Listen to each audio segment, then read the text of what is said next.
Welcome to this explainer. Today, we're diving into the absolutely fascinating timeline of metabolic healing. And, we're finally going to put those stubborn, lingering kidney myths to rest once and for all. If you've been working on optimizing your metabolic health, you already know it's a super rewarding journey. But hey, let's be totally honest with each other. It comes with a ton of questions, right?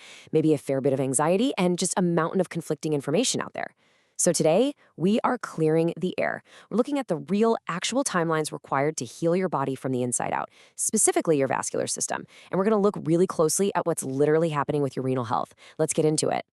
Here's the game plan for our agenda today. First up, why ketosis is absolutely not a prison sentence. Second, mastering metabolic flexibility. Third, debunking that massive kidney myth. Fourth, the great electrolyte shift. And finally, maintenance and your next steps.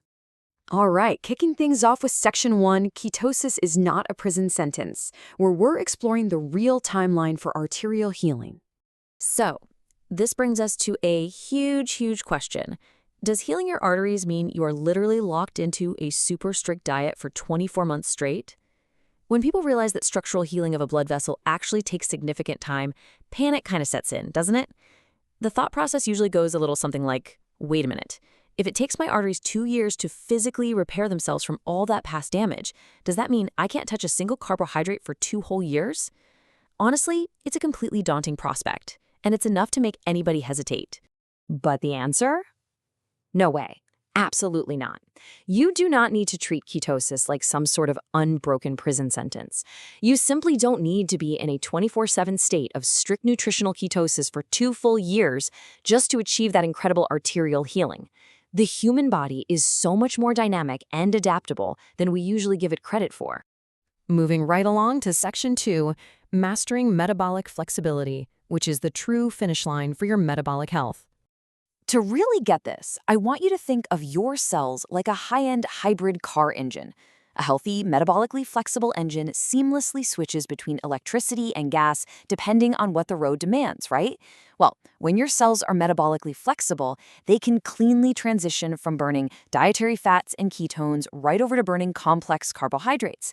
And the absolute magic here is that they do this without triggering those massive destructive insulin spikes or the systemic inflammation that causes the very vascular damage we're actively trying to heal. So, how do you know you're actually there? The crucial point is checking 2 very specific core markers, HOMA-IR and HSCRP. When these 2 are optimized, you've successfully reached that awesome, adaptable, low-inflammation state. Just as a quick refresher, HOMA-IR measures your insulin resistance, and your HSCRP is a key indicator of systemic inflammation. If your blood work shows these are low, man, congratulations. It means your body is primed, it's metabolically flexible, and you have done the hard work of resetting your system.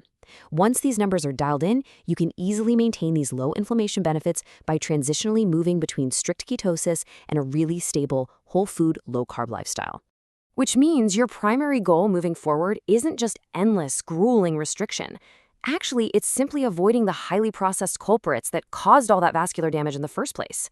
You basically just want to avoid those chronic, extreme blood sugar swings. It's that everyday roller coaster of spikes and crashes from heavily processed refined foods that literally tears up your arteries. So by keeping your hydration up and enjoying a clean, whole food approach, you're giving your blood vessels the time and the peaceful internal environment they so desperately need to heal. Okay, let's pivot to Section 3, debunking the kidney myth. Is ketosis just too much of a load for healthy kidneys? So much of the anxiety out there comes from people mistakenly blurring the lines between a completely safe nutritional state and a highly dangerous diabetic complication. Listen, nutritional ketosis is a controlled, safe, and beautifully well-formulated fuel state. Contrast that with diabetic ketoacidosis, or DKA, which is a life-threatening medical emergency. We typically see DKA in type 1 diabetics, where both blood sugar and ketones are just wildly out of control. Conflating these 2 totally different things is exactly where the whole ketosis destroys your kidneys myth was born. Biologically speaking, they are entirely different universes. And here's another thing. People constantly falsely assume keto is just this massive, heavy meat, carnivore-style diet. But actually, it focuses heavily on healthy fats. We're talking about a moderate protein intake of just zero point 0.8 to 1.5 grams per kilogram of ideal body weight. That is perfectly within standard dietary guidelines, because you aren't just overloading your system with protein. You completely avoid what doctors call glomerular hyperfiltration, which, by the way, is really just a fancy medical term for making your kidneys work way harder than they're supposed to. That brings us to section 4, the great electrolyte shift. Let's look at what actually happens in your kidneys. So, if it's not protein overload causing issues, what is it? Well, the only real load your kidneys experience early on is just filtering out some initial water and handling the shifting electrolytes caused by dropping insulin. Let's walk through it step by step. Step 1, you restrict your carbohydrates. Step 2, as a direct result of that, your insulin levels plummet. Now, here's where it gets super fascinating. Insulin naturally acts as a signal telling your kidneys to hold on to sodium. So, step 3, when that insulin drops, the signal totally vanishes. Your kidneys rapidly excrete sodium, and guess what? Water follows right along with it. So the only extra work your kidneys are doing in the early stages of ketosis is just filtering out this water and balancing that sudden shift. That's the whole shebang. And the great news is, healthy kidneys process this shift incredibly easily, as long as you support them with proper hydration and some essential minerals.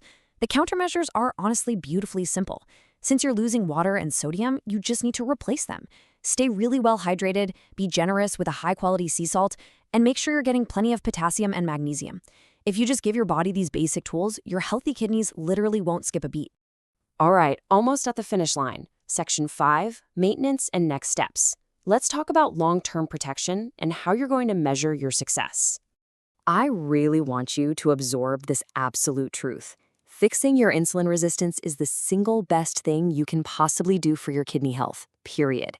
Lowering your HOMA-IR protects those tiny, delicate nephrons in your kidneys from the pure destruction of chronic high blood sugar far more than a ketogenic diet ever quote-unquote loads them. Chronic high blood sugar and high insulin literally destroy the delicate filtering units in your kidneys over time. By utilizing a low-carb or ketogenic framework to fix those metabolic markers, you are actively shielding your kidneys from their absolute greatest enemy. Physiological ketosis is a completely safe fuel state that thoroughly protects your renal health. Now, we do need to carefully note that the one major exception to this safety profile is for individuals who already suffer from advanced chronic kidney disease, or CKD. If someone already has advanced CKD, their kidneys unfortunately have pre-existing structural damage. In that very specific medical scenario, processing even normal amounts of protein or regular acidic byproducts is a real struggle, so dietary changes absolutely must be strictly managed by a physician. But for an individual starting with healthy kidneys, the safe guidelines we've been talking about today absolutely hold true. So, as you transition into this incredibly healthy, metabolically flexible lifestyle, I want to leave you with a really provocative question to ponder. Moving forward, which physical tools are you actually going to use to measure your ongoing success? Think about it. Once your HOMA-IR and HSCRP are beautifully optimized and you're just living that flexible, whole food lifestyle, do you still really need a continuous glucose monitor permanently attached to your arm? Or could something as quick and simple as measuring your breath ketones provide you with all the ongoing metabolic feedback you'd ever need? It's kind of the fascinating next frontier in tracking our metabolic flexibility, right? Doing it without being constantly tethered to a wearable monitor. Just think about how much that might simplify your maintenance phase moving forward. Thanks so much for joining me on this explainer. And hey, here is to your long-term metabolic health.